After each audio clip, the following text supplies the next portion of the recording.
tinoda kutenda nechipo chatikutambadzwa pano angaita basa right.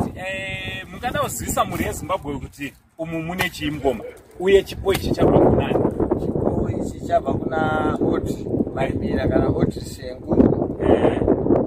Mabva nacho kupi? Cape Town. Ku-Cape Town. Mabva nacho Cape Town. Anditi tida kutenda vatete Audrey nekuda kwechipo chenyu. Aiwa, chasvika makatibata mukati pane chipo chichauya kubva kuCape Town. So zviri kuitika ndezvekudaiwo this festive season iri kusvika toda kuti tinge tiri tinongofadza umwe munhu kana une hembe dzausingachapfeke dzausingachakwani handiti bhutsu dzausingachakwani. Aiwa, makasununguka kuti bata panhamba dziri pascreen kuitira tinge tiri tinoshayawo nevamwewo vasina. maZimbabweans ndokuzovai muri vane rudo kwese kwamuri. Ngatitumirei tibatei panhamba dziri pascreen. Ngoma maita basa. Maita basa. Tinotenda baba. All right.